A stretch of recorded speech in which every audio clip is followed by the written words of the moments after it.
Olá, meus caros, tudo bem? Professor Gustavo Rezende por aqui e muito cuidado ao fazer a avaliação de agentes químicos no seu LTCAT. Isso pode comprometer as questões relacionadas ao seu laudo e à segurança jurídica do seu contratante. Por que eu digo isso? Existem algumas condições muito importantes para você avaliar. Primeiro, o agente químico em questão, ele tem um limite de tolerância.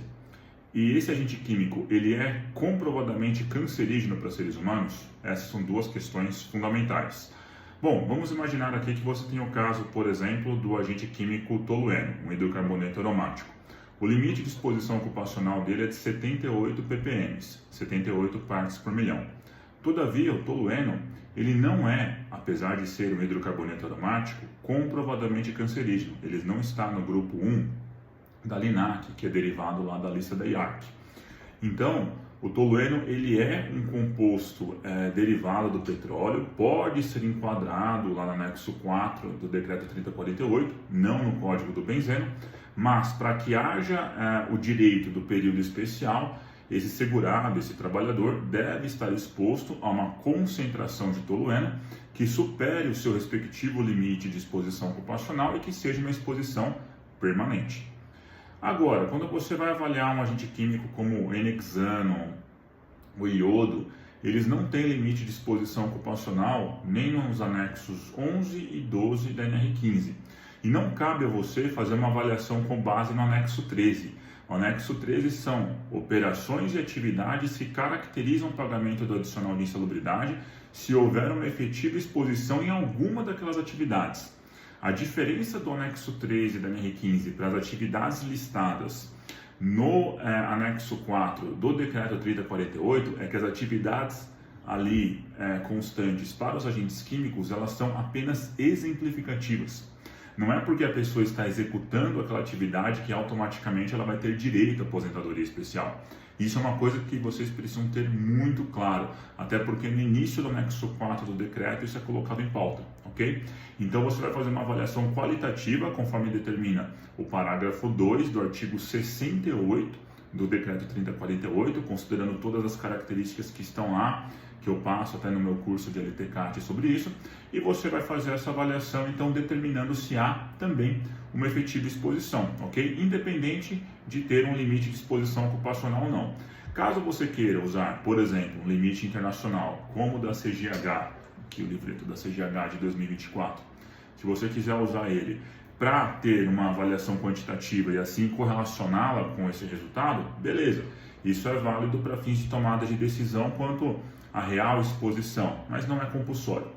E existe o caso mais polêmico, que é o fato de um agente químico estar no grupo 1 da LINAC ser comprovadamente cancerígeno para os seres humanos, como é o cromo hexavalente, como é a sílica livre cristalina e como é o benzeno. Nesse caso, a avaliação ela vai ser qualitativa e a questão diferente do que eu falei agora para os agentes químicos que são avaliados de forma qualitativa, é que para esses agentes químicos cancerígenos, independente deles terem limite de exposição ocupacional, a avaliação ela deve ser feita conforme o parágrafo 2 do artigo 68 do decreto 3048. Mas aí é que está a questão. Muitas pessoas descartam a avaliação quantitativa, mas no parágrafo 2, lá do artigo 68 que eu falei agora, fala-se da intensidade da exposição. Ora, intensidade da exposição você pode medi-la, por exemplo, conforme um índice relativo. O que é um índice relativo? É o valor da concentração dividido pelo respectivo limite de tolerância vezes 100, para você expressar esse valor em porcentagem. Então se você pega lá um valor, vamos pegar aqui um exemplo bem simples, tá? Você vai pegar um limite de exposição ocupacional lá de um agente químico que é de 1 ppm. E aí você obteve uma concentração de 0,5, você vai ter 0,5 dividido por 1, vai dar exatamente 0,5, multiplicado por 100 vai dar 50%. Então o seu índice relativo de exposição foi de 50%, o seu valor atingiu o nível de ação, tá? Chegou ali no nível de ação, mas não chegou a superá-lo. Onde eu quero chegar com isso? É que quando você faz uma avaliação de agentes químicos comprovadamente cancerígenos para seres humanos, a simples presunção da exposição, ela não existe mais.